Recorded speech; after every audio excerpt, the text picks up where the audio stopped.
Klinik Pratama yang dikelola oleh PCA Brondong bersama-sama PCN.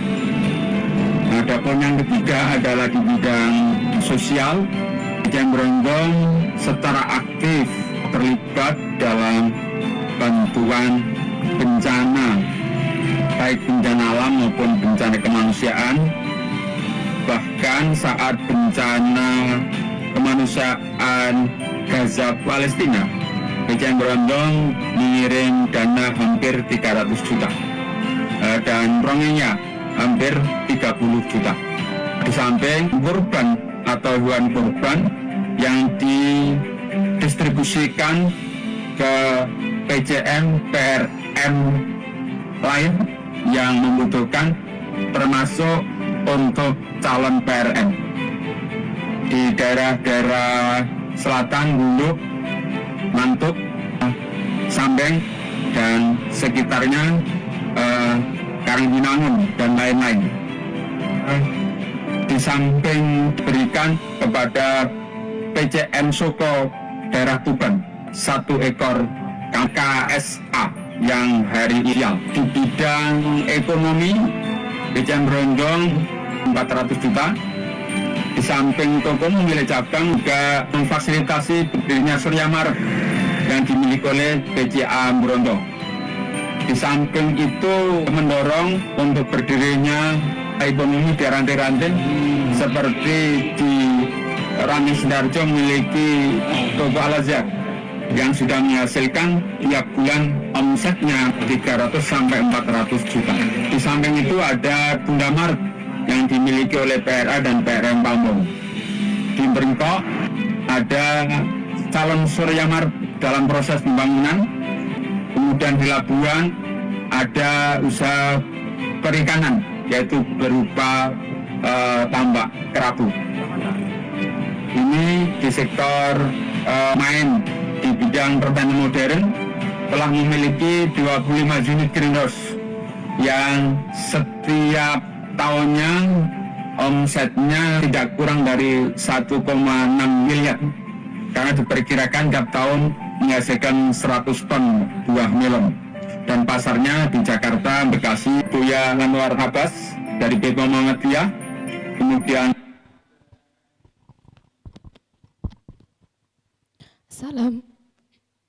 Assalamualaikum warahmatullahi wabarakatuh. Yang terhormat Bapak Nif'an Nasudin selaku pengisi kajian Muhammadiyah Purworejo, dan Bapak Ibu jamaah sekalian yang berbahagia. Innal hamdalillah nahmaduhu wa nasta'inuhu wa nastaghfiruh wa na'udzu billahi min syururi anfusina wa min sayyiati a'malina. May yahdihillahu fala mudhillalah wa may yudlil fala hadiyalah. Asyhadu an la ilaha illallah wa asyhadu anna Muhammadan abduhu wa rasuluh la nabiyya wa la rasula ba'da.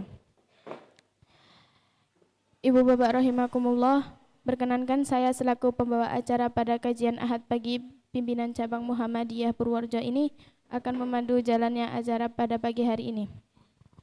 Acara yang pertama yaitu pembukaan, yang kedua yaitu acara inti, yang ketiga sesi tanya jawab, yang keempat pengumuman, kelima penutup.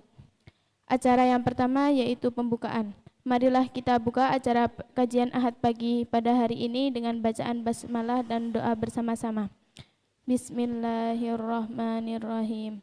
Raditu billahi rabba wa bil islami dina. Alhamdulillahirabbil alamin. Allahumma shalli wa sallim wa barik ala Nabiina Muhammadin wa ala alihi. Berbahagia, alhamdulillah kita dipertemukan kembali.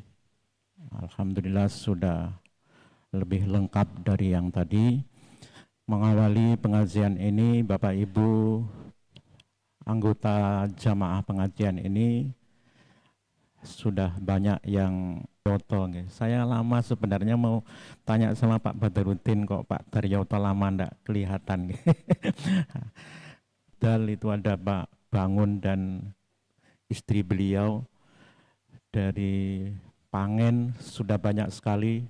Dari yang sepuh-sepuh dahulu ada Pak Ngarofah, ada Pak kami sebut di sini, maka sekaligus kepada keluarga kita, jamaah kita yang hari ini diberi ujian oleh Allah, kita doakan kepada yang sudah mendahului kita, semoga Allah mengampuni segala kesalahan dan dosa-dosanya, diampuni semua amal ibadahnya, diberikan oleh Allah nikmat kubur, dan kelak kita semuanya dikumpulkan di surganya Allah. Kepada yang hari ini diberi ujian sakit, baik jamaah kita maupun keluarganya, atau semoga Allah segera memberikan kesembuhan, menghapus dosa-dosanya. Amin. Mengawali tadi Bapak Nggih, saya putarkan beberapa cabang. Nanti kalau ada kesempatan kita, kalau tadi Babat itu juara Universitas Unimugo, itu punyanya cabang Gombong, bukan miliknya PDM Kebumen. Punya rumah sakit PKU yang luasnya kurang lebih 15 hektar.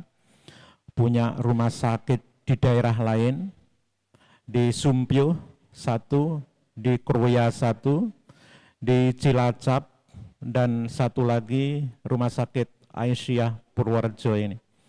Nah, ternyata rumah sakit Aisyah Purworejo ini sekarang menjadi hak miliknya pimpinan cabang Muhammadiyah Gombong. Nah, inilah Muhammadiyah hadir di alam nyata Bapak Ibu. Ini pesan Nyi Walidah. Mohon maaf, kalau di tempat lain belum bisa begitu, mohon maaf. Berarti kita masih punya penyakit ini, Pak. Rumah sakit Muhammadiyah Lamongan itu awalnya ingin pengembangan, Pak. Jadi rumah sakit yang lama itu di tengah kota yang sekarang sedang dibangun 8 lantai itu. Kemudian membuat rumah sakit baru yang tadi di pinggir jalan besar belakangnya tambak itu 5 lantai. Ternyata yang di dalam kota orang-orangnya tidak ingin pindah keluar kota. Akhirnya yang di dalam kota itu karena lahannya sempit dinaikkan menjadi 8 lantai itu. Nah, pemudanya punya sekolah sepak bola tadi itu. Nah, kalau punya gerakan tidak males Pak ya, bergerak, yang sudah menyuplai banyak pemain nasional. Majelis ekonominya, termasuk ketua PCM-nya adalah Bapak Sarjana Ekonomi, punya perumahan bukan hanya di Lamongan tapi juga di Tuban, bisnis perumahan, punya BTM Baitu Tamwil, anggotanya 8.000 tadi itu, yang menabung uang di BTM, dan setiap tahun dapat untung. Dari mana untungnya? Nah, ini Islam begitu Pak. Dari mana untungnya? Uang yang ditabung warga itu kemudian digunakan untuk membangun perumahan. Modalnya dari situ sehingga uangnya berkembang, keuntungannya dibagikan kepada warga. Juga untuk membangun rumah sakit dan penyediaan alat kesehatan. Nilai asetnya tadi yang di kantor pusatnya saja 60 miliar tadi, kantor pusat Kecamatan Babat. Sementara di cabang-cabang yang lain ada cabangnya juga, beberapa miliar juga. Jadi kalau rumah sakit pengen beli peralatan, pengen bangun gedung, itu tidak perlu hutang ke bank. Pakai uang warga, karena rumah sakit itu dapat untung juga, maka rumah sakit harus memberi untung juga kepada warga. Nah, begitu ceritanya. Di PCM sampingnya tadi yang namanya PCM Brondong, nah, dia tahu diri karena sudah punya rumah sakit besar di Babat. Dia tidak mendirikan rumah sakit, tapi dia serius dalam pertanian dan perikanan. Brondong itu pinggir pantai Pak, perbatasan dengan Kabupaten Tuban. Jadi kalau Lamongan paling utara itu Brondong, kemudian Tuban, kemudian Rembang. Nah itu punya tambak, budidaya ikan kerapu, dan itu semuanya ekspor, maka asetnya miliaran itu. Punya kebun melon yang juga 1 tahun hasilnya miliaran. Jadi kita tidak boleh lagi begini Pak ya. Muhammadiyah itu tidak boleh lagi begini. Kemana-mana kita didengungkan sebagai organisasi kaya. Kita harus begini. Bagaimana caranya tidak begini? Ya tadi itu, bisa menghasilkan miliaran dari hasil-hasil usaha seperti itu. Ini yang sering saya tampilkan Pak ya. Pesantren Sidogiri itu punya, kalau Muhammadiyah namanya BTM, kalau NU masih BMT namanya. Tahun 2017 asetnya 2,4 triliun, dan dia rencanakan akhir 2018 asetnya menjadi 5 triliun. Anggotanya nabung, dapat untung. Bagaimana cara memberi untung dari tabungan? Uangnya digunakan untuk membangun toko, toko basmalah yang sangat terkenal itu. Bisa menghasilkan zakat 1 tahun 5 miliar. Sekali lagi, orang Islam tidak boleh miskin, orang Islam tidak boleh bodoh. Ini saya putarkan di anak-anak sini, Pak. Anak-anak panti, saya putarkan video-video begini supaya punya wawasan.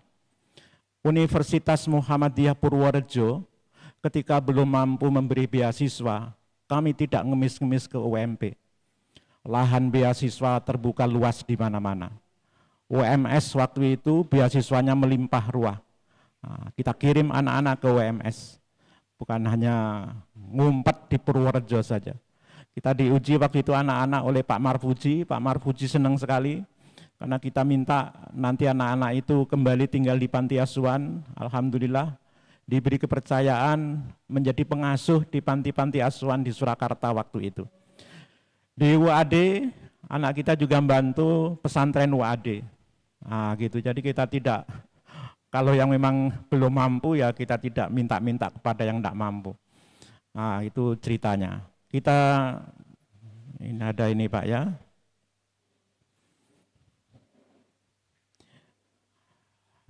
Ratusan ini, Bapak Ibu. Acara selanjutnya, inilah yang kita tunggu-tunggu, prosesi wisuda Madrasah Unggulan Bertaraf Internasional Kejuruan. Imtiaz Zai Balkis Jazuli melanjutkan pendidikan ke Universitas Zaituna Tunisia, program studi Usuluddin Akidah dan Filsafat, jalur University Scholarship. Program studi Usuluddin Akidah. Ini putranya Pak Kiainya Pak ya, Pak Kiainya yang pakai baju putih sarungan itu namanya Imam Jazuli. Ini program nanti semuanya itu pakai University Scholarship, beasiswa universitas. Jadi acara pelepasan anak-anak Madrasah Aliyah Unggulan MAU itu pelepasan sekaligus pengumuman kemana anak ini sekolah kuliahnya. Semuanya ke luar negeri, bukan hanya ke Timur Tengah pakai bahasa Arab, ke Jerman, ke yang akhir-akhir ini itu yang paling banyak adalah ke Cina. Belajar teknologi ke Cina. Bagaimana bisa kuliah di Cina? Tentunya sudah disiapkan bahasanya. Mohon maaf dalam banyak hal, ini pesantren NU Pak. Dalam banyak hal teman-teman NU juga sudah mulai lari cepat, mohon maaf. Yang video begini ini mohon maaf belum saya jumpai di organisasi kita. Anak-anak pelepasan kemudian diiringi dengan pengumuman seperti ini. Program studi Usuluddin Akidah dan Filsafat, jalur University Scholarship.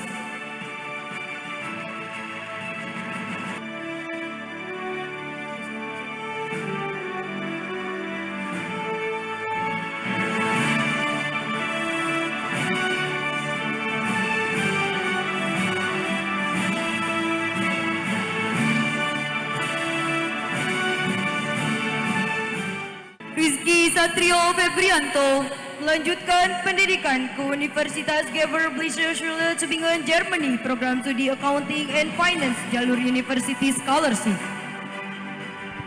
Semuanya University Scholarship, universitas, beasiswa universitas.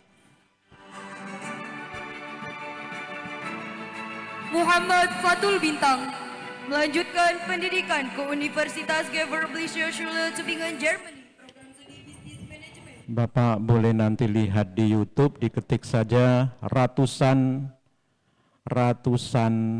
Bina Insan Mulia Cirebon luar negeri gitu. Nanti diketik itu keluar video-video. Setiap tahunnya seperti itu Pak. Itu yang beberapa tahun yang lalu. Ini yang relatif. Rizka Lailia melanjutkan pendidikan ke Chongqing University of China, program studi Chinese Business, jalur University Scholarship. Fahri Arokusa Nah, ini yang tadi saya bilang yang terbaru itu banyak sekali yang ke Cina, Taiwan, Jepang, ke Sorbonne. Bapak ada yang perso Sorbonne University itu di mana? Nah, kalau yang Bapak yang tahu di Prancis berarti Bapak memang wawasannya luar negeri. Itu universitas terhebat di Prancis, Pak. Sama dengan Nanyang University kalau itu di Singapura. Maka Bapak-bapak mohon maaf, sudah saatnya kita mikir begini, perdebatan urusan ibadah itu sudah dibahas ribuan tahun yang lalu, 1000 tahun yang lalu. Dan tidak akan bisa selesai karena masing-masing punya dalil. Nah, maka sekarang peran kita adalah di alam nyata ini. Jangan sampai orang Islam, mohon maaf Pak ya, kemarin saya sampai khutbah Jumat, sayangnya kok enggak saya bawa hari ini. Khutbah Jumat di WMP saya membawa Fermipan ini. Pak Hamidi berkomentar khutbah Jumatnya pakai alat peraga. Saya bawa Fermipan, saya tunjukkan di atas mimbar. Fermipan. Ibu Wirsoto, Fermipan. Inilah Bapak. Made in France. Suni Avi Faronsa. Diimpor oleh PT ini yang 4 baris dari bawah ini, diimpor oleh PT Sangra Ratu Boga, Jalan Karangbolong Raya, Jakarta Utara. Kemana universitas kita yang hebat-hebat? Negara telah mengeluarkan triliunan untuk biaya riset. Tidak ada hasilnya Pak. Buat Fermipan Wairaiso, buat itu yang namanya saya sebut mereknya, namanya Pepsodent, namanya Lux, namanya sabun Liboy, namanya Sunsilk, itu semuanya di bawah grup Unilever, itu miliknya orang Inggris. Dan kalau lagi Israel ngebom Gaza, sibuk boykot Unilever itu. Terus orang Islam sabunan opo? Mau pakai lerak, Ibu perisa lerak ya? Yang untuk nyuci kain batik itu. Apa kita mau pakai itu? Nah, kalau sudah bicara Indofood, wong Cina, Indomie, apa semua yang Indofood itu, dan turun-turunannya sana snack-snack itu. Kalau sudah bicara Wings Food, mie sedap dan semua teman-temannya, bicara kacang goreng, Garuda Food, Cina sekali lagi, Garuda Food yang pabriknya di Pati itu. Semuanya begitu Bapak Ibu. Lah di mana orang Islam? Bicara rumah sakit tadi itu, dipannya itu siapa yang buat? Alat infusnya itu siapa yang buat? Nah, coba Bapak Ibu, alat bedah operasi itu sapa sing gawe? Jelas bukan orang Islam. Oh, sabun wae ra iso apa menelat kaya ngono. Termometer kuwi lho. Termometer ki sapa sing gawe? Bicara kesehatan, bicara komputer begini ini. Rata-rata Cina Pak. Rata-rata sekarang Cina produk begini-begini. Nanti kalau ada kesempatan tak putarkan video lagi Pak ya. Video sudah 9 tahun yang lalu. 9 tahun yang lalu. Alhamdulillah di Indonesia ini ada Pak Kiai hebat. Sebuah pesantren di Lombok, dia kalau pengen beli komputer, itu enggak beli komputer Pak. Beli komponennya saja langsung ke Cina. Muridnya suruh terbang ke Cina saja beli komponen, terus nanti pulang di Indonesia, santrinya yang disuruh ngerakit. Satu komputer itu hanya 15 menit merakitnya itu. Nah, alhamdulillah kita punya yang begitu-begitu. Tapi rata-rata di dalam banyak seksi, nah ini. Saya sudah download juga Pak, tadi malam. Wakil rektornya UGM itu loh ya mengeluh Pak. Wakil rektor UGM itu sadar dia. Universitas hanya menciptakan sarjana yang nganggur. Ada videonya. Nanti kita putar. Itu wakil rektor UGM, dialog kebangsaan dengan Sri Sultan di Yogyakarta. Yang saya download itu sebelum wakil rektor adalah Butet Kartarya Jasa, seorang seniman itu. Dia kutip kata-kata Mutiara Kiai Dahlan. Selanjutnya diikuti dengan wakil rektor UGM itu. Universitas hanya mencetak ijazah. Sarjananya buktinya banyak yang nganggur.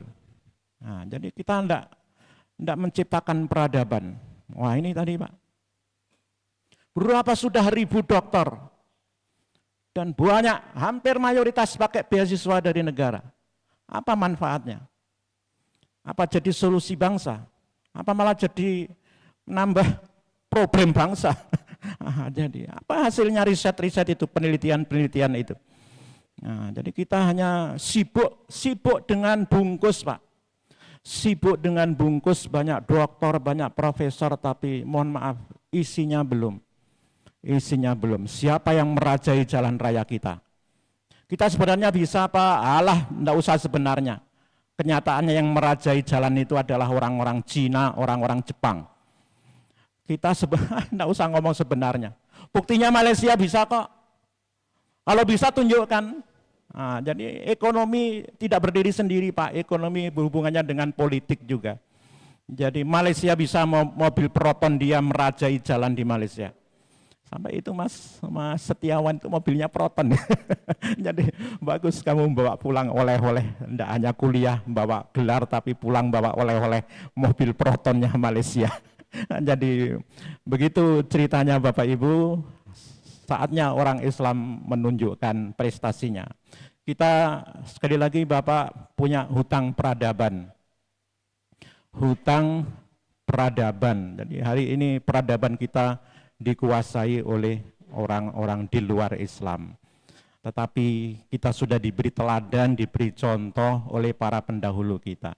Mohon maaf Pak ya, saya ulangi di sini. Ayat Baqarah 30, khalifah itu alhamdulillah Muhammadiyah telah menerbitkan tafsir. Dalam tafsir At-Tanwir ini jilid 1 halaman 144, khalifah itu artinya wakil. Nah, masih banyak yang salah juga karena barangkali karena salah mengartikan khalifah, jadi akhirnya kita ya enggak paham sehingga enggak tahu tanggung jawabnya apa. Kita ini wakil Pak, wakilnya siapa? Khalifatullah. Al-Baqarah 30 ini kita menjadi khalifatullah, wakilnya Gusti Allah. Kalau Az-Zariyat 56 liya'budun abdullah, kita menjadi hambanya Allah. Abdun itu sudah menjadi bahasa Jawa, ngabdi, abdi. Abdi dalamnya keraton itu orang yang tunduk patuh pada sultannya. Nah, Abdullah itu juga begitu. Kita ini harus tunduk pada aturan Gusti Allah. Kalau begitu belum cukup Pak, kita menjadi khalifatullah, wakil Allah di muka bumi. Allah itu maha pencipta, yo aja nganggur toh. Yo aja nganggur. Nah itu, Muhammadiyah ini gerakan obah. Banyak yang bisa digarap Pak, banyak yang bisa digarap. Kalau seperti PCM Brondong tadi, itu lahan kita yang di Keseneng sana itu. Terima kasih Bu, keluarganya Bu Ami mboten rawuh nggih. Oh wonten, terima kasih kepada keluarganya Bu Ami, termasuk ini Bu Ami dulu yang bergerak. Itu katanya Pak Supingi angel Pak diurus. Angel diurus tapi harus bisa diurus. Itu habisnya dulu berapa juta Mas Haji? 70 ya? 80 Pak. Itu administrasi tanah saja Pak. 6.000 meter nggih Bu Ami nggih. 6.000 nggih. Apa 5.000? 5.000 sekian, hampir 6.000. Hampir 6.000 kita ngurus administrasinya saja. Itu 80 juta Pak kita dulu mengeluarkan. Mahal sekali. Lah itu kalau dibeli harganya berapa? Jadi jangan ngitung mahalnya. Itu kalau Muhammadiyah beli berapa itu? 6.000 meter itu.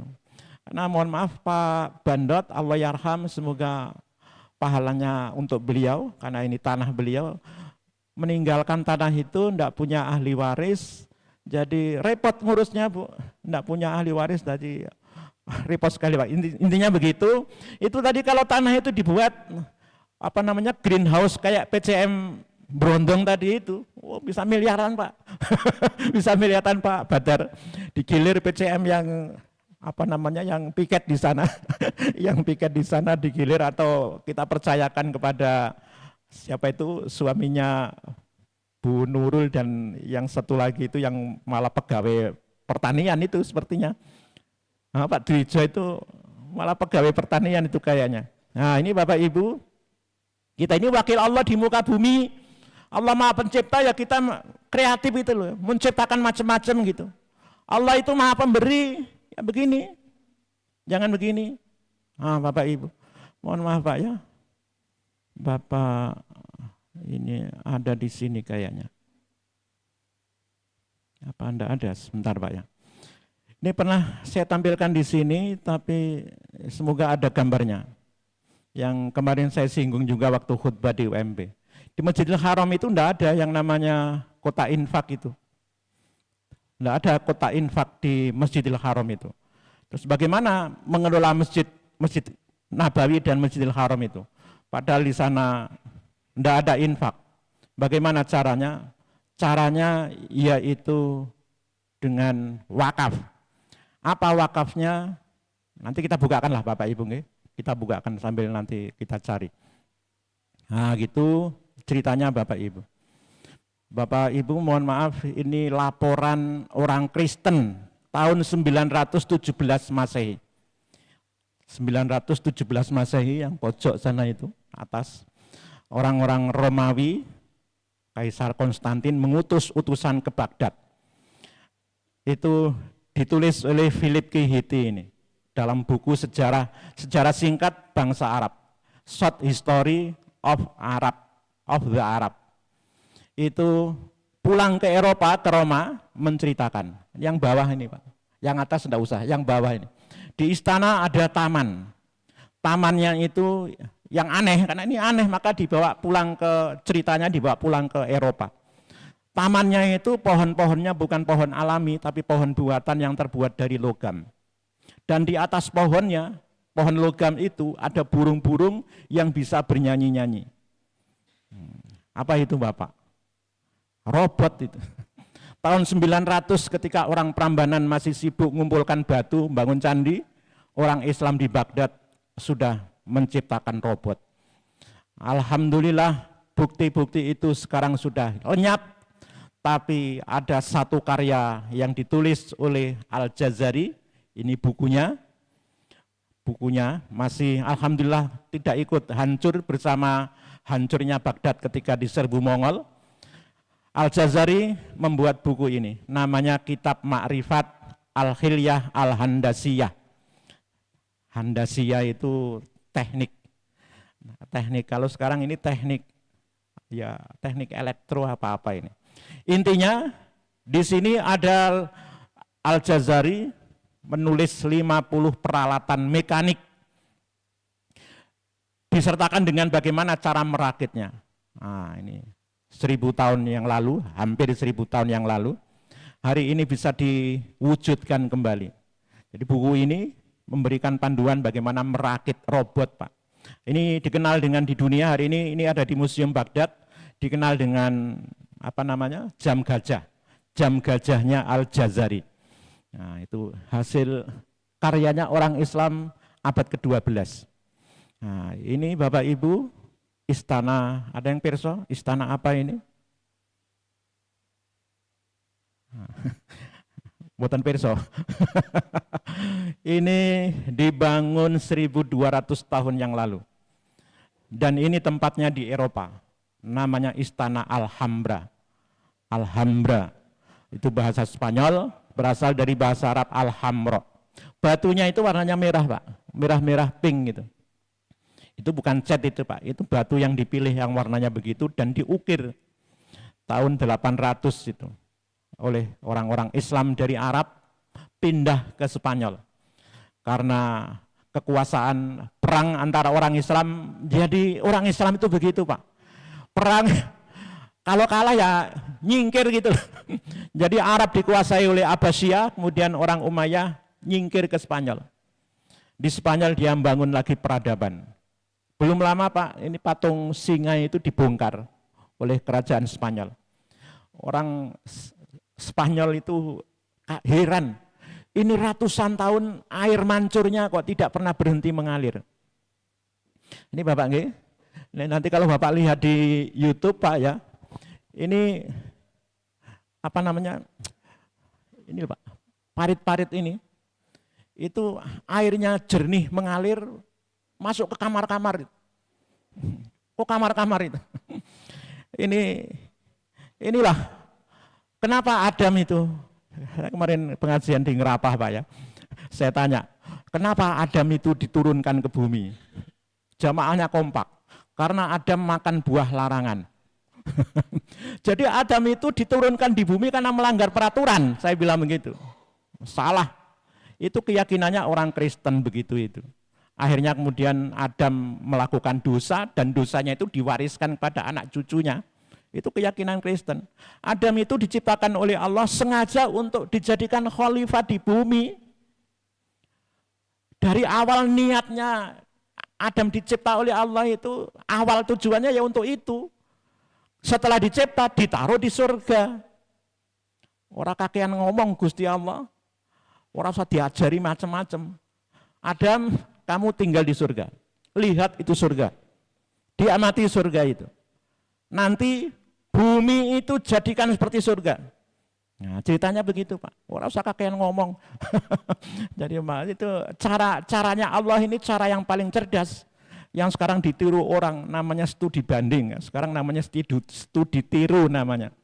Belajar kemana kalau pengen lihat langsung gitu. Enggak usah kakean cerita macamnya begitu. Ah, ini Pak. Diwujudkan oleh orang-orang Islam di Spanyol, hidup di Arab yang gersang seperti itu, begitu sampai di Spanyol, diciptakanlah surga. Mengalir di bawahnya sungai-sungai sampai lewat di bawah dipan itu. Tidur di atas air orang Spanyol itu. Oh, ini air dialirkan dari gunung, Pak ya. Terus nanti dibawa ke dalam istana ini. Bapak nanti, wah ini luar biasa teknologinya, Pak.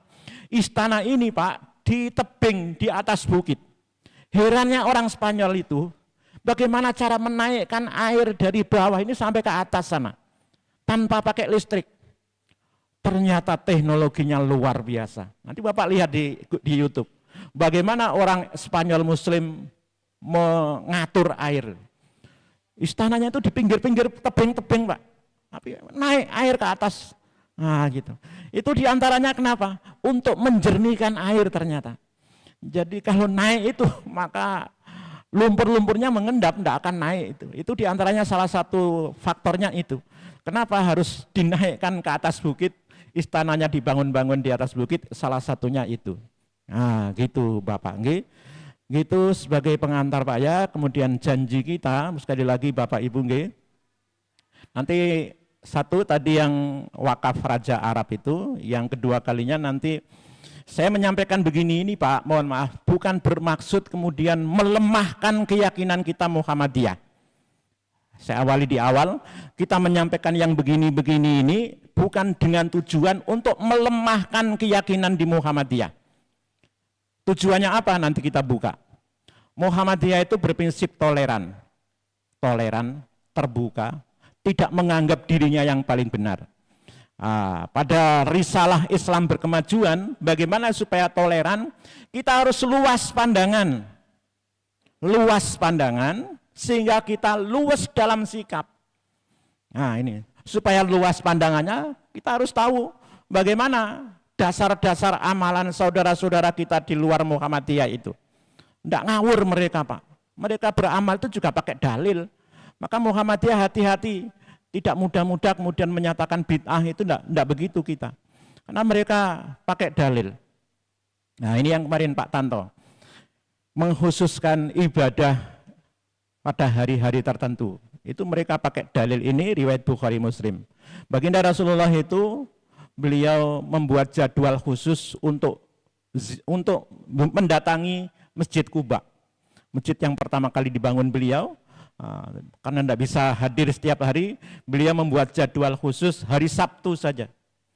Nah, ini dalilnya. Bapak Ibu mohon maaf, hadis Bukhari itu, kalau Quran ada namanya tafsir Pak ya. Kalau hadis itu tafsirnya namanya syarah. Siapakah yang mensyarah, menafsirkan hadisnya Bukhari? Nah, kalau kita begini ini, bagaimana penjelasan hadis begini? Kemana kita mencari penjelasannya? Ada yang perso Bapak Ibu? Syarah dari Sahih Bukhari? Yang membuat adalah beliau orang Palestina, lahir di Askelon, hari ini nama kotanya Askelon. Nah inilah Ibnu Hajar al-Asqalani. Beliau yang menghimpun Bulughul Maram yang kita punya di masjid itu. Nama kitabnya Fathul Bari. Fathul Bari Syarah Sahih Bukhari. Beliau menyampaikan ini ketika menjelaskan hadis itu. Bahasa Indonesianya Pak ya, sudah ada terjemahannya itu. Hadis di atas dengan berbagai macam jalurnya, di Bukhari ada, di Muslim ada, mengandung dalil bolehnya menentukan sebagian hari dengan sebagian amal soleh. Hari kita membuat jadwal hari-hari khusus untuk ibadah itu boleh. Hadis ini juga menjadi dalil bahwa baginda Rasulullah kan bersabda, la tasuddur rihal illa ila salasati masajid. Jangan memaksakan perjalanan kecuali ke 3 masjid. Masjidil Haram, Masjid Nabawi, sama Masjidil Aqsa. Kalau hanya berpegangan pada hadis itu, maka ini Ibnu Hajar ini menjadi dalil juga bahwa larangan ziarah kepada selain 3 masjid bukan larangan yang haram. Mohon maaf Pak ya, kan ada teman-teman kita hari ini mengatakan orang-orang yang saya dulu Pak tahu kuburan Wali Songo lengkap itu dibiayai oleh pondok saya. Dulu sebagai orang Lamongan tahunya ya hanya Wali Songo sekitar Lamongan, Tuban, Gresik itu saja. Bisa tahu sampai Demak, sampai Sunan Kalijogo di Demak, Kudus, sampai Cirebon itu dibiayai pondok. Dari mana uangnya? Kami kan tamat di Gontor itu, guru itu hanya tamat SMA Pak, enggak neko-neko. Guru itu hanya tamat SMA. Karena kita tidak ikut kurikulum negara, sehingga enggak ada pertanyaan guru harus sarjana, itu di sana enggak ada begitu. Guru hanya tamat SMA. Ngajar sambil kuliah. 2, sambil bantu pondok. Nah gitu. Yang kemarin ribut katanya pondok mengeksploitasi, memeres tenaga santri. Betul, kita diperes, tapi manfaatnya luar biasa. Kemarin saya putarkan di masjid ini, saya semangati anak-anak. Sekarang jadi anggota DPR Rembang, ketika santri dia Pak, ketika dia jadi guru tamat SMA Gontor, jadi guru di sana. Jadi guru itu tugasnya ngajar, kuliah sambil bantu pondok. Dia jarang kuliah, kenapa? Karena dia jadi sopir pribadinya Pak Kiai Gontor II. Dan jadi sopir di sana enggak dibayar Pak. Kita jaga pabrik roti pondok, jaga pabrik es, jaga toko, jaga penggilingan padi, itu enggak ada yang dibayar. Tapi mereka yang begitu-begitu itu tamat, kayak yang saya ceritakan anak Rembang itu jadi anggota DPR, karena sudah kaya dia daftar jadi DPR. Usaha ekonominya apa? Gara-gara pinter nyopir itu, dia dulu ngajari ngaji anak bupati, terus ada truknya miliknya pemerintah kabupaten itu, kalau lagi tidak dipakai, disewa murah oleh dia. Karena sedang tidak dipakai, disewa murah oleh dia. Digunakan untuk apa truk itu? Nyuplai bahan baku semen di Aji Barang itu. Di Rembang kan banyak sekali itu tambang itu, termasuk pabrik semen yang kapan dulu orang Rembang demo mengecor kakinya itu. Menyuplai bahan baku semen di Aji Barang. Ternyata di sana yang menerimanya itu alumni Gontor juga. Dia dipanggil karena bahan semen yang batu kapur ini mengandung tanah liat. Dipanggil ke sana, disidang. Karena tanah liat itu akan merusak mesin semen. Ternyata yang menyidang dia itu, dengan gayanya dia menyidang dia itu, kemudian dia nanya, Bapak ini kok mohon maaf, saya kenal cara sidang seperti ini. Apa Bapak dulu dari pondok? Jadi kami dulu Pak di pondok waktu jadi santri itu tiap hari kita disidang di pengadilan Pak. Melanggar disiplin, melanggar bahasa itu disidang itu. Nah, gitu. Ternyata betul itu alumni Gontor itu. Akhirnya enggak jadi dimarahi. Hanya pokoknya kalau Ustadz pengen tetap nyetor bahan baku ke sini, besok lagi harus teliti. Jangan ada tanah liat nyampur ke sini. Bapak Ibu, ada alumni yang dulu ketika mengabdi di sana dia jaga toko bangunan pondok. Hari ini dia pulang di Sidoarjo punya 200 toko bangunan. Namanya toko bangunan Saribumi Bangunan namanya. Bapak boleh lihat di YouTube. Dia bukan hanya sekedar ngumpul ke duit, tapi duitnya untuk apa? Nah itu gitu. Itu setiap bulan Pak, 200 toko bangunan itu karyawannya arisan. silaturahmi arisan. Arisan itu siapa yang menerima dapat giliran nompo duit arisan, dipastikan dia akan buka toko bangunan baru. Nah, itu karyawannya begitu. Jadi kok Bapak begitu ya, apa enggak takut tersaingi? Kata dia, rizki sing ngatur Gusti Allah, Mas. Orang Islam enggak boleh jadi buruh terus. Saya enggak pengen anak buah saya jadi pelayan saya terus. Nah, harus jadi majikan. Oh, itu yang semakin menguatkan jaringan ekonominya, Pak. Nah, begitu ceritanya. Jadi kalau yang alumni pesantren ada omongan begitu, dianggap angin lalu saja. Santri di Pelkoto. Bapak boleh lihat di YouTube bagaimana Gontor membangun menara yang tingginya 90 meter, menara masjid. Bagaimana hari ini membangun auditorium yang muat hampir 10.000 orang. Pakai teknologi hebat, tapi santri-santri itu tidak pengen kemudian tidak terlibat. Itu ada videonya Pak, santri-santri Gontor ikut membantu mengecor, terus Pak Kiai Hasan yang sudah umurnya 80 tahun itu duduk nunggui. Itu komentarnya jelek sekali. Wow, santri Gontor di Pelkoto ngecor, kemudian Pak Kiainya hanya duduk manis saja. Itu sudah pakai teknologi luar biasa Pak, pakai keren itu. Tapi kita sebagai santri itu pengen meninggalkan kenangan, dulu ngecor gedung ini ada tetesan keringat saya. Wah, begitu. Jadi, nah gitu Bapak, mohon maaf. Ini lagi Bapak. Nah ini. Ini dalam riwayat Abdur Razak dalam Musannaf beliau. Nah, baginda Rasulullah mendatangi kuburan syuhada, di sini tidak disebutkan syuhada mana. Setiap awal tahun, fayaqulu, ketika mendatangi kuburan syuhada. Ini syuhada di Madinah tentunya Pak ya, syuhada Uhud di Madinah. Beliau mengucapkan assalamualaikum bima sobartum fani ma'uqbaddar. Kata-kata haul itu dari sini Pak. Istilah haul itu kan zakat 1 tahun. Nah, teman-teman NU punya tradisi memperingati kematian orang setiap tahun. Itu dasarnya dari sini. Baginda Rasulullah setiap awal tahun itu menziarahi kuburan syuhada Uhud. Dan itu wakana Abu Bakrin wa Umar wa Utsman yaf'aluna dzalika. Diikuti oleh Abu Bakar, Umar, Utsman. Kok Ali bin Abi Thalib tidak? Karena Ali bin Abi Thalib pusat pemerintahan kemudian dipindahkan ke Kufah. Nah, sejarahnya begitu. Nah, inilah contoh Bapak beberapa dalil amalan-amalan mereka itu, mohon maaf. Walaupun kita tidak mengamalkan, kita harus tahu. Kenapa? Supaya kita bisa bersikap bijaksana dalam menyikapi amalan yang tidak kita amalkan. Ini kita bukakan Pak ya. Muhammadiyah itu punya prinsip toleran. Toleran itu maka harus diiringi dengan ini Pak ya. Toleransi. Ini.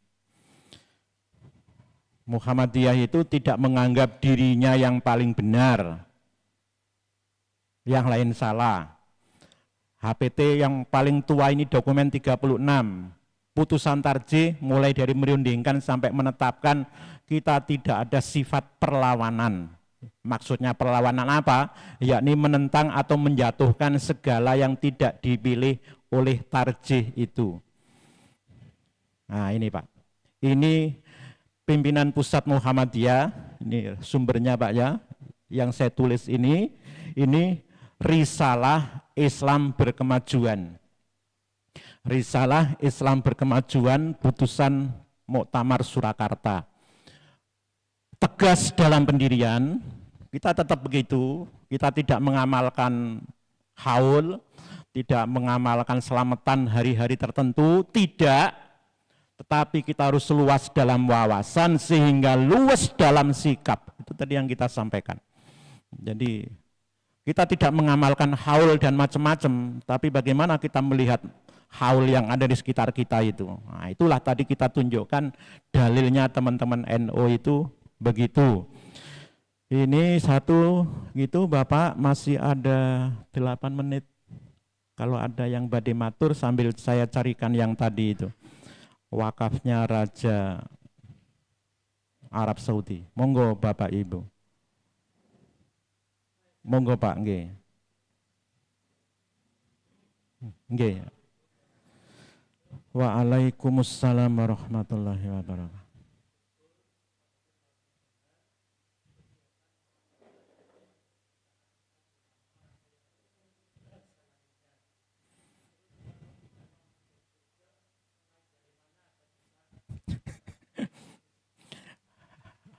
Ini pertanyaan disampaikan kemarin waktu acara Muspimda di Panti Danukusumo.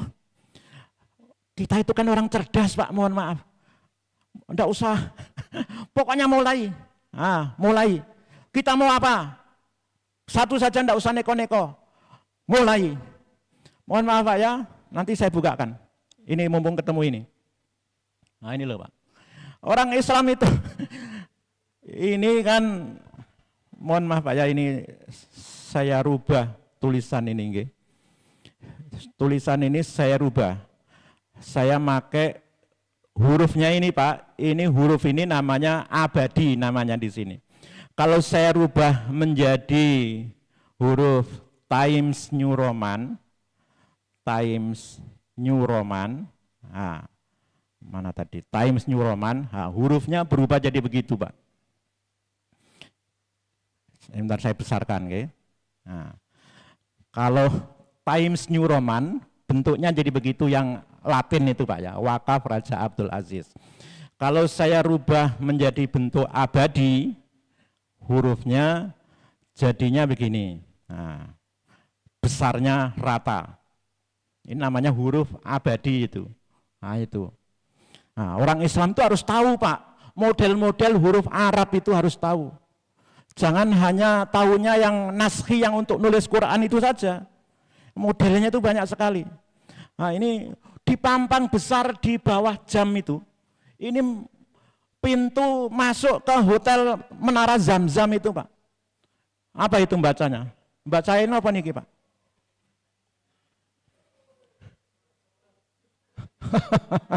Bukan ora cetha jenengan boten pirsa.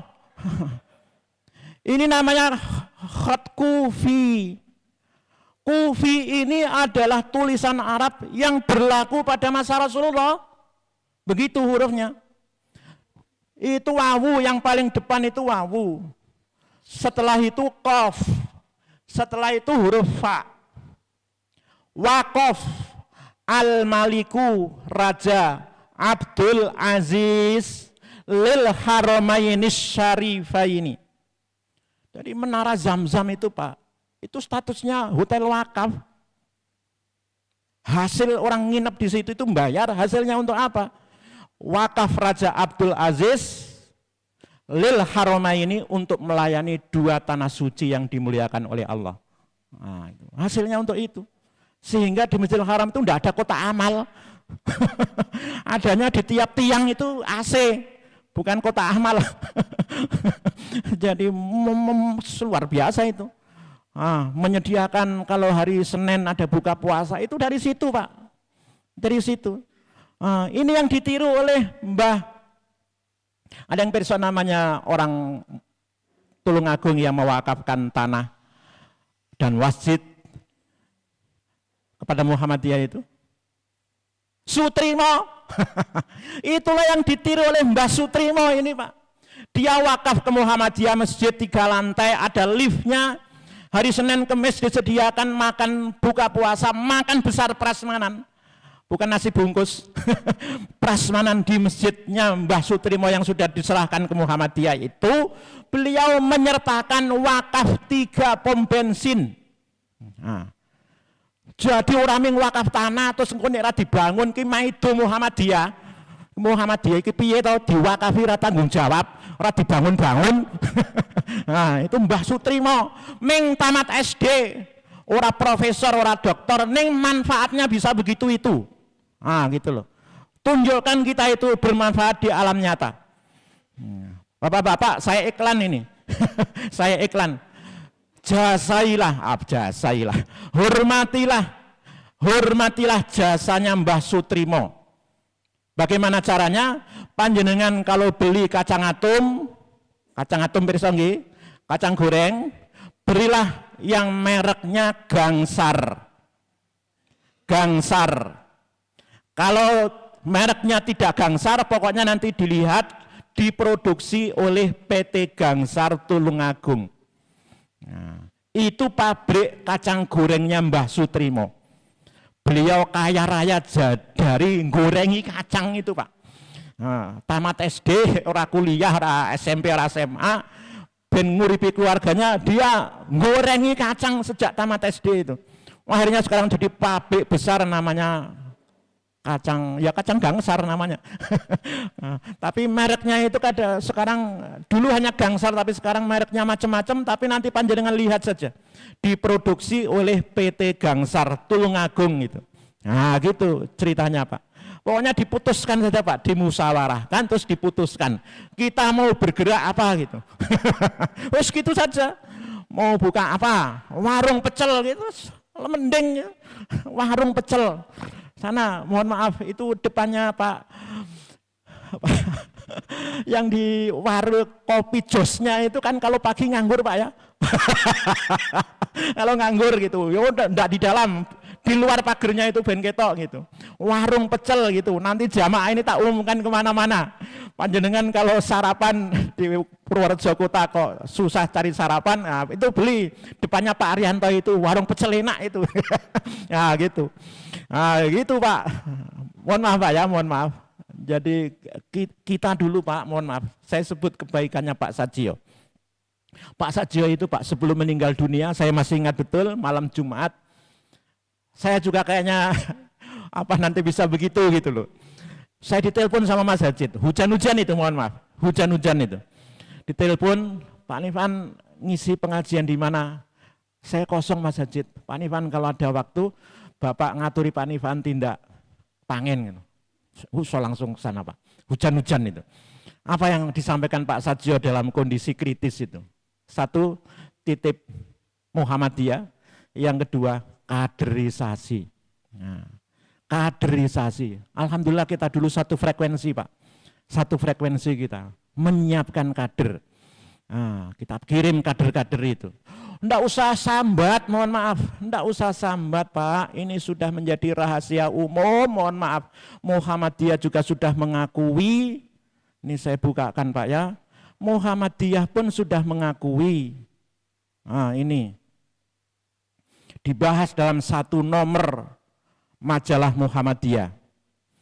Reformasi kaderisasi. Dibahas di majalah ini Pak, yang sampulnya rupanya begini. Lembaga pendidikan kita tidak bisa membuat kader. Mahasiswa UMT itu total jumlahnya di atas 4.000. Apakah 1 tahun lahir satu kader dari sana? Belum tentu. Dari 4.000 itu. Kita tidak usah mengeluh. Nah, yang penting punya niat atau tidak. Niat orang. Mohon maaf Pak ya. Yang tadi saya ceritakan yang dialog kebangsaan di Yogyakarta bersama Sultan itu, Wakil Rektor UGM ngomong begini, universitas jangan membanggakan kekayaan kalau hanya bisa menciptakan pengangguran-pengangguran saja. Nah, ini saya tersentuh Pak, kita jangan lagi pamer kekayaan. Anak-anak kita sekarang di mana? Begitu. Ini Pak, mohon maaf, pokoknya satu utuh majalah ini, reformasi kaderisasi di Muhammadiyah. Mendidik bukan mendadak kader. Kader to the next level. Kader yang sudah jadi kader perlu meningkatkan kapasitasnya. Membuat bangga bermuhammadiyah. Intinya di sini wawancara dengan Pak Agung Danarto tentang bagaimana cara menciptakan kader juga. Bapak-bapak, kalau sekolah Muhammadiyah itu pengen menciptakan kader, pimpinannya, kepala sekolahnya, rektornya harus setiap hari ngomong seperti ini. Kalau kamu besok hanya pengen hidup enak, punya rumah bagus, punya anak keluarga, punya jabatan, kalau cita-citamu hanya itu, kamu adalah kambing. Kambing 1000 tahun tetap kambing, tidak akan bisa menciptakan peradaban. Rektor, kepala sekolah harus setiap hari ngomong begitu. Itu yang dilakukan oleh Pak Kiai kami, Pak. Kalau kamu hanya pengen hidup enak, punya mobil bagus, rumah bagus, anak istri, itu kambing. Kambing 1000 tahun tetap kambing, tidak bakal menciptakan peradaban. Kami Pak, kalau ketemu Pak Kiai kami tidak lapor, Nifan kamu sekarang apa aktivitasnya? Saya tidak akan lapor sebagai dosen. Saya nanti malu. Sebagai dosen Pak Kiai, mesti nunjuk Pak Kiai itu. Itu kan untuk urusan perutmu. Maka saya ketika sowan beliau mengantar Pak Yus dan Pak Tauhid itu dulu mau wakaf tanah ke Gontor. Saya ditanya, alhamdulillah Ustadz, saya diamanahi umat lewat Persyarikatan Muhammadiyah menjadi kepala panti asuhan. Bapak Ibu ada Bu Mudakir, masih ada Pak Sajid, ada Pak Dwi yang masih ada. Dulu kami diminta, yang minta saya secara langsung Bu Mudakir. Hanya minta saya masuk panti asuhan. Tidak pernah ada iming-iming dapat bulanan, mohon maaf. Tidak pernah ada. Waktu itu boleh tanya pada yang masih hidup sekarang. Mohon maaf Pak, panti asuhan tidak punya duit. Beras saja kita beli, mohon maaf. Kok mikirkan gaji pengelola gitu loh. Tidak ada iming-iming dan kita siap masuk sini. Nah gitu ceritanya. Maka itu perjuangan. Nah, saya begitu. Kenapa saya laporkan? Kalau Pak Kiai nanya akan saya begitu kan. Ini lapangan perjuangan Pak Kiai. Kemudian di kemudian hari Pak, mohon maaf ini saya buka Pak ya. Di kemudian hari alhamdulillah banyak orang percaya. Anak-anak dulu Pak makan itu nasinya itu disendoi, piring dijajar-jajar disendoi. Hari ini tidak ada lagi, semuanya prasmanan, ngambil sendiri begitu. Karena dulu memang tidak ada Pak, mohon maaf, diirit betul itu. Setelah anak-anak bisa lebih baik, kemudian Pak Sajio ngomong Pak, kalau anak-anak sudah hidup lebih baik Pak, ya tidak boleh mewah panti asuhan. Maka Pak Nifan kan tidak salah, mohon maaf, panjenengan dan teman-teman yang sudah berbuat, kan tidak apa-apa kita kasih uang gembira juga dalam batas-batas. Tadi kemarin saya ceritakan sama Pak Rofik Pak. Pak Rofik doktor mantan rektor UMP. Pak mohon maaf ngurus pondok pesantren panti asuhan kita tidak seperti panjenengan ngurusi UMP profesional. Profesional itu diatur tenanan gajinya. Ngoreksi sekian lembar sekian ribu gitu. Kalau pesantren panti asuhan tidak boleh begitu Pak. Kalau begitu habis duit kita Pak. Perjalanan ke Semarang nanti uang jalannya sekian, tidak ada kita di sini seperti itu Pak. Pak Rofik saya kasih tahu begitu. Gontor itu sekaya itu Pak, sampai sekarang tidak ada peraturan gaji. Pak Kiainya terang-terangan ngomong kemana-mana, Gontor itu tidak pernah profesional. Kenapa? Kalau profesional itu jelas aturan pembayarannya. Kita tidak punya aturan pembayaran. Nah gitu ceritanya Pak. Nah gitulah tadi Bapak, mohon maaf. Ya gitu ceritanya begitu Pak Sairi, semoga mau usaha Pak. Jadi alhamdulillah kalau diniati jadi Pak, kalau diniati jadi. Kita gembleng di sini anak-anak. Saya sampaikan kemarin, saya sampaikan lagi, kalau kamu besok di sini anak-anak teman-temanmu SMA SMK itu bar maghrib sekarang itu enggak tahu mereka ngapain. Kamu di sini bar maghrib disuruh duduk di sini dengarkan ceramah. Tadi dilatih pidato sebelum saya datang. Lah kalau kamu besok pulang itu kok jadi sama dengan temanmu itu, rugi saya bilang. Rugi.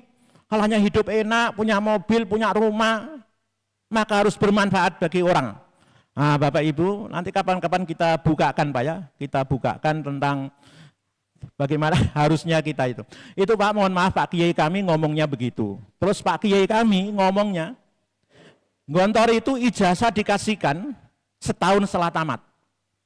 Tidak langsung tamat dapat ijazah. Tidak bisa langsung kuliah Bapak Ibu. Pengabdian dulu. Pengabdian di masyarakat 1 tahun. Pengabdian kok 2 jam. Itu universitas di Indonesia ini ada dosen punya tugas pengabdian setiap semester itu. Berapa lama? Ya hanya hitungan jam, mohon maaf. Kalau Gontor itu enggak, pengabdian itu minimal 1 tahun, kelihatan manfaatnya. Nah itu teman saya Bu di Gerabak Magelang itu, masih kerabatnya Bu Nur Rofikoh, Kepala SDLB Kutoarjo. Itu tamat dari Gontor, pengabdian di Gorontalo, sudah 30 tahun. Sampai hari ini ijazahnya tidak pernah diambil di Gontor. Jadi akhirnya dipercaya jadi orang, jadi pokoknya sekarang jadi ulama di Gorontalo sana itu. Nah, ulama tidak perlu ijazah. Nah begitu. Jadi begitu Pak. Maka Pak Kiainya, Pak Kiai Sahal, Pak Hasan itu kemana-mana ngomong, kalau ijazahmu hanya jadi penyakit untuk mencari kerja, bakar itu ijazahmu itu. Bakar ijazahmu. Nah Bapak Ibu, akhirnya, ini saya buka video ini Pak, Bapak. Saya cerita tidak ngedabrus Pak ya. Ini panjenengan bisa lihat di YouTube ini. Ini sudah saya download. LL Dikti. Nah, ketika berkunjung ke Universitasnya Gontor, ini Pak ya. Ketika menyerahkan SK pendirian Fakultas Kedokteran, sambutan beliau apa? Saya tahu universitas ini dikenal mencetak sarjana yang menciptakan lapangan kerja, bukan hanya mencari kerja. Sambutan beliau begitu, nanti di ujung video ini.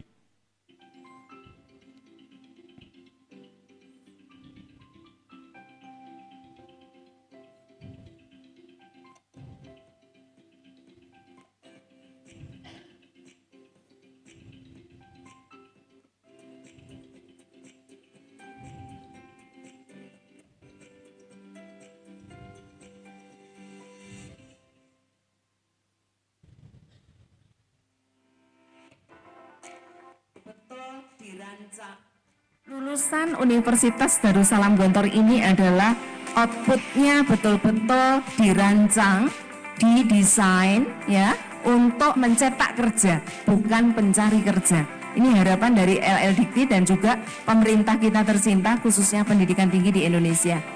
Kami hanya dapat mengucapkan banyak terima kasih. Itu yang tadi saya ceritakan di Surabaya Sidoarjo, apalagi kantornya beliau itu sudah sangat paham berapa lembaga pendidikan yang dibuka oleh alumni Gontor di sana. Berapa pesantren, lembaga pendidikan, macam-macam. Teman saya Pak, mohon maaf, saya contoh mohon maaf. Saya kemarin reuni di Lombok itu naik kapal gratis Pak sama anak saya. Bukan kapalnya itu, tapi karena kita lama tidak berjumpa, reuni di Lombok hanya 5 hari di sana, supaya kita lebih banyak lagi ngobrol dengan teman-teman, karena lama, ada yang 30 tahun baru ketemu, maka sengaja naiknya kapal. Lamanya 24 jam di atas kapal itu. Kita ngobrol macam-macam di atas kapal itu. Itu mohon maaf Pak, 300 orang lebih itu penghuni kapal itu. Gratis, siapa yang mendanai? Angkatan saya, teman saya sebut namanya Husnul Fuad. Dia waktu di Gontor, dia tugasnya bagian fotografi. Ada kegiatan apapun dia yang bagian moto, dan itu tidak dibayar di Gontor. Pulang sekarang dia jadi bisnis kargo, mengirim barang ke luar negeri itu. Wah itu perjuangan dia luar biasa sampai bisa menjadi punya perusahaan begitu. Maka dan dia punya rezeki tidak digenggam sendiri, digunakan untuk orang lain juga. Salah satu yang saya rasakan diantaranya itu. Ada teman-teman, mohon maaf, saya awalnya tidak percaya Pak. Di grup WA itu saya tidak percaya awalnya itu. Siapa yang mau daftar umroh gratis silakan ngelis nama gitu. Saya itu iki opo ternyata Pak itu list itu ditutup, berapa yang daftar nggih. Ada yang tidak ngelis tapi kok saya lihat berapa hari kemudian masang foto bareng-bareng di depan Ka'bah sana. Ternyata betulan toh. Jadi Pak ada beberapa yang tidak ngelis. Kok ada di situ padahal kemarin tidak ngelis. Itu saya konfirmasi ketika di Lombok itu. Itu janjinya kemarin tuh gimana itu? Kalau tenan aku daftar. Kalau kamu ya janganlah Nifan. Masa kamu daftar umroh gratis gitu. Itu kan untuk teman-teman kita yang mohon maaf yang secara nalar itu ya enggak mungkinlah dia umroh itu. Umroh haji itu. Enggak mungkinlah itu teman-teman kita itu. Betul Pak, akhirnya saya amati teman-teman itu Akhirnya betul itu. Oh iya, ya sudahlah. Saya nanti ada rezeki tersendiri, saya bilang. Ternyata betul Pak, itu dibiayai oleh 3 orang teman. Gratis tenanan itu. Jadi menjadi begitu ceritanya Pak. Jadi, nah ini Bapak, nanti kapan saya putarkan itu. Apa namanya, bagaimana kita ini membangun. Jadi di Gontor itu Pak ada namanya jaringan bisnis alumni Gontor. Nanti saya putarkan video di Bandung itu. Jadi alumni Gontor itu membangun namanya jaringan bisnis. Ada ketuanya, diganti setiap tahun, setiap periode tertentu. Semoga ada ini. Oh bukan ini, alumni. Di Jawa Tengah ini yang sudah ada cabangnya itu Pekalongan.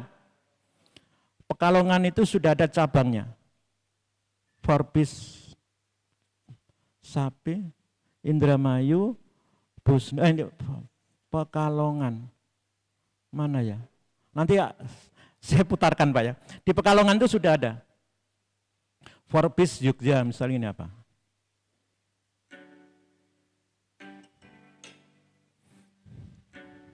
Nah itu tadi, ini ada pertemuan di Narti. Ini berjalan terus ini.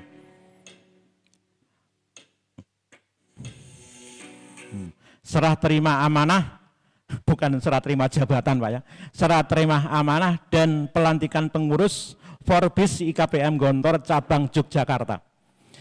Nah, ini ketuanya namanya Agus Maulana. Itu beliau berkunjung ke Bandung, ada alumni yang usaha peternakan sapi. Siapa yang masuk rumputnya itu alumni juga. Nah gitu. Terus nanti ini dijual kemana? Dijual ke alumni lagi. Nah itu, jadi menggurita itu Pak, menggurita. Pondok-pondok pesantren yang dikelola alumni Gontor kalau membangun itu toko bahan, belinya ya ke toko alumni juga. Siapa yang menyuplai? Yang menyuplai alumni. Penyuplai semen Gresik se-Jawa Timur itu orang Bojonegoro. Alhamdulillah jadi tokoh Muhammadiyah. Yang merintis berdirinya pesantren internasional Aisyah itu di Bojonegoro itu. Itu supplier semen Gresik seluruh Jawa Timur. Namanya Pak Haji Muhammad Sodik itu. Nah itu, beliau yang wakaf SPBU di Kabupaten Bojonegoro itu untuk Muhammadiyah. Nah itu ceritanya begitu Pak. Bangun begitu itu, dibuat jaringan begitu. Ya, kalau bahasa dulu saya Mas Hajid kunjungan ke Panti Asuhan Aisyah Serangan itu, ada yang saya titeni kata-kata ibu kepalanya itu, daripada nyugihi wong Cino gitu. Oh itu, akhirnya saya tanya, ternyata betul, dia suaminya itu alumni Gontor. Kok ibu ngomongnya daripada sugihi wong Cino? Iya Pak, suami saya suka ngomong begitu. Itu Pak Zamzuri suaminya, dulu waktu istrinya jadi kepala Panti Asuhan Serangan itu, Pak Zamzuri itu adalah Direktur Madrasah Mu'alimin Muhammadiyah Yogyakarta waktu itu. Demikian Bapak Ibu, yang penting Bapak Pak Sairi kita dimusyawarahkan, diputuskan, tidak usah rumit-rumit, yang gampang-gampang saja, satu saja. Mau apa kita? Nah gitu. Gitu Pak ceritanya. Mohon maaf atas salah khilaf, saya serahkan kembali pada Mbak pembawa acara. Nasrun minallah wa fatun qarib wa basyiril mu'minin. Assalamualaikum warahmatullahi wabarakatuh.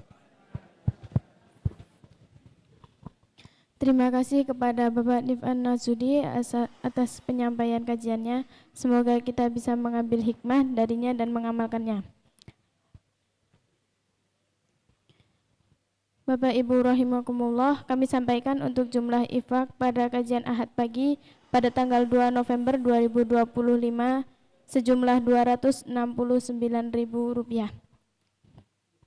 Kami ucapkan terima kasih dan doa jazakumullahu khairan katsiran.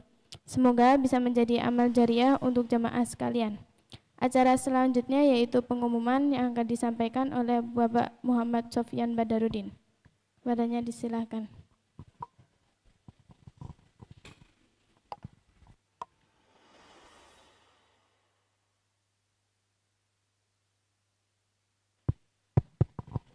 Assalamualaikum munpapunten Bapak Ibu jamaah ingkang tuhu kinurmatan. Nyuwun wekdalipun sekedap saderengipun pengajian menika kita pungkasi sareng-sareng.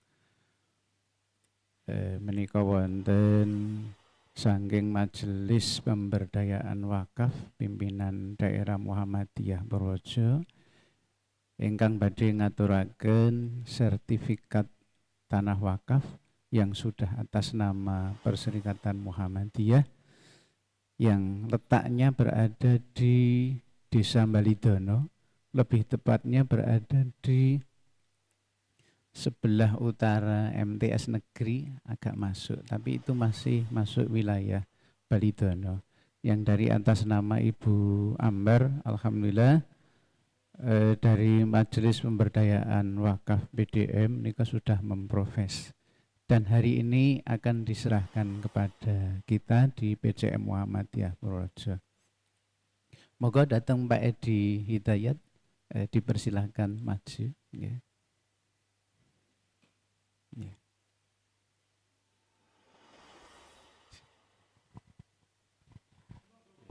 Ya. Barangkali kan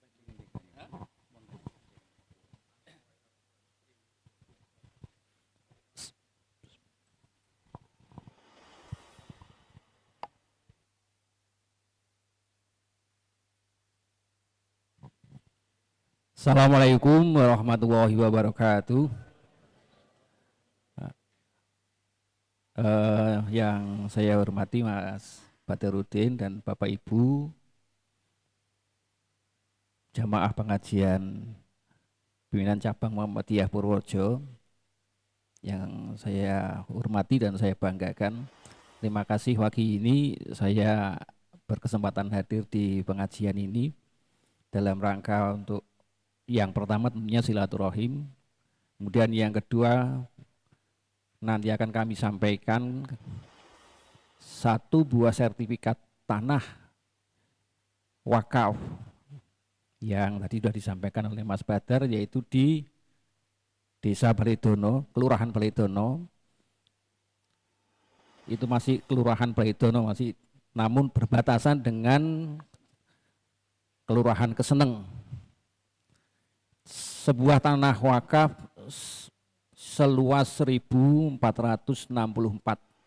meter persegi. Bentuknya sawah.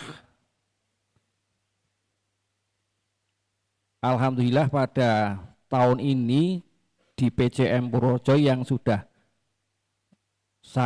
kami kerjakan dari Majelis Pendayagunaan Wakaf ada 3 buah sertifikat tanah wakaf. Yang pertama dulu sudah kita serahkan, yaitu rumahnya Ibu Istiqomah di Balidono. Itu pengelolaannya nantinya setelah Pak Wagimin, Pak Ngadimin, Mbah Tugimin, itu rumahnya Pak Mbah Tugimin itu diwakafkan kepada Perserikatan Muhammadiyah. Namun untuk pengelolaannya nanti menunggu, ini sudah ikrarnya Bu Istiqomah bahwa penggunaan tanah itu nanti digunakan setelah Ibu Istiqomah meninggal. Itu pesannya, sudah dipesankan seperti itu. Kemudian pengelolaannya pun nanti akan bekerja sama antara PCM Purworejo dengan PCM Gamping Yogyakarta. Itu sudah kita serahkan di PCM Purworejo dan sertifikatnya ada di PCM Gamping, sertifikat aslinya. Kemudian yang kedua, ini kami serahkan nanti sertifikat tanah wakaf dari Ibu Ambar. Dari Ibu Ambar. Ibu Ambar itu rumahnya di dekat Masjid Langgar Kenongo, kalau itu namanya, jenenge masjid apa Mas ini? Masjid yang di Balidono Kedung Putih itu. Masjid apa ya? Lupa namanya. Itu orang Balidono juga. Dan berdomisili di Jakarta sekarang ini. Masjid Nurul Huda yang Pirsa Balidono Kedung Putri. Aslinya ibu itu di situ. Bentuknya sawah, nanti yang sudah disampaikan Ustadz Nifkan tadi, bisa berkolaborasi Mas Badar. Mungkin suatu ketika nanti kita bisa bicarakan ulang pendayagunaannya wakaf ini untuk apa. nanti bisa bekerja sama dengan kami yang ada di MPW maupun dari PCM, kemudian kerjasama dengan lembaga yang lain. Kalau hanya dikelola satu lembaga saja, suatu kita akan mengalami kesulitan. Namun nanti kalau sudah kita, apa yang disampaikan Ustadz tadi, kita bekerja sama Pak, dengan lembaga yang lain yang ada di Muhammadiyah ini. Insya Allah kalau sudah seperti itu, apa yang tadi ada juga istri suaminya Bu Ketua Aisyah, nggih Pak Nihwan nggih. Bu siapa yang tadi yang Kogai Pertanian itu, Bu Nur Aisyah, itu bisa bekerjasama. Saya tahu persis apa yang kepunyaannya Pak yang di lereng Ngebong itu juga luas sekali itu rumah wakafnya itu 5.000 lebih itu Pak. Dan ini nanti sekali lagi kami sangat berharap dari PCM Purworejo untuk bisa mengelola ini. Kita bicarakan nanti setelah penyerahan ini di lain waktu bisa kita bicarakan penggunaan dari tanah ini, karena yang ini tanahnya depannya udah gedung, tidak punya jalan ini, tidak punya jalan, bentuknya tanah subur di situ. Arak ditanduri opo, monggo nanti sama-sama kita bicarakan. Kemudian yang ketiga, pada bulan Juni yang lalu dari PCM Purworejo juga nantinya akan ke PCM Purworejo, kita diserai juga tanah wakaf kepunyaannya Pak Haji Musadat yang di Balidono juga. Tempatnya Balidono. Pak Haji Musadat mewakafkan kepada kita tanah seluas 484, kurang lebih seperti itu, 484 meter persegi. Dan alhamdulillah pada saat ini sudah dikelola oleh SMK Muhammadiyah Purworejo. SMK Muhammadiyah. Ini proses AIW-nya, proses akta ikrar wakafnya baru berjalan. Karena kemarin ada pergantian ini, ada perubahan KUA Kecamatan Purworejo, KUA 1, itu sekarang sudah menjadi 1. Kalau kemarin ada KUA 1 dan 2, sekarang ini KUA-nya cuma 1. Yang di Masjid Kauman itu, KUA-nya, kantornya sudah diminta masjid itu semuanya. Karena itu memang milik Masjid Kauman. Nah kemudian kita sekarang KUA-nya ada di Cangkrep, di dekat kecamatan itu. Jadi cuma 1 KUA-nya. Ibu-ibu tadi kalau dan bapak-bapak kalau ada yang mau nikah ini atau mau menikahkan, KUA-nya sekarang sudah di sana, pindah, sudah di seberang sungai Bogowonto, di Cangkrep. Ini karena ada proses itu, kemudian kita masih berjalan yang Pak Musadat.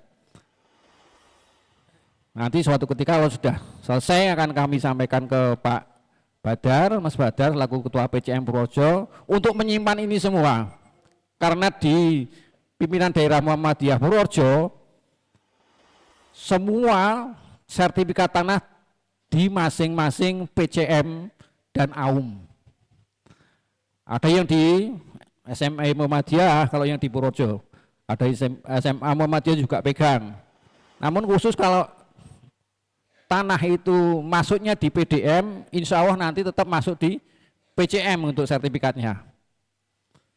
Ini kan walaupun ini kemarin masuk dari yang bersangkutan ke PDM dulu, nanti kemudian kami proses, ini tetap penyimpanannya kami sampaikan ke PCM Purworejo. Mudah-mudahan ini bermanfaat Mas Badar. Sekali lagi kami mohon nanti kita bicarakan bersama penggunaan ini, jangan sampai kemudian nganggur apa yang disampaikan Pak Nifan tadi.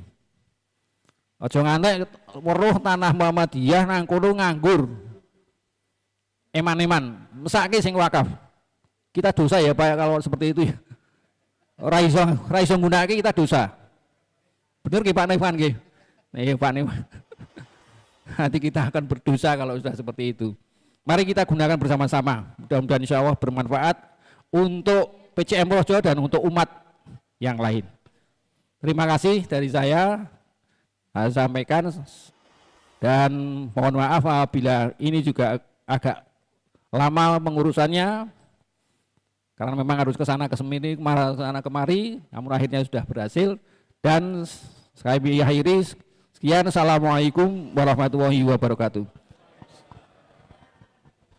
Secara simbolis serah terima dari MPW PDM Purworejo akan diterima oleh MPW PCM Purworejo.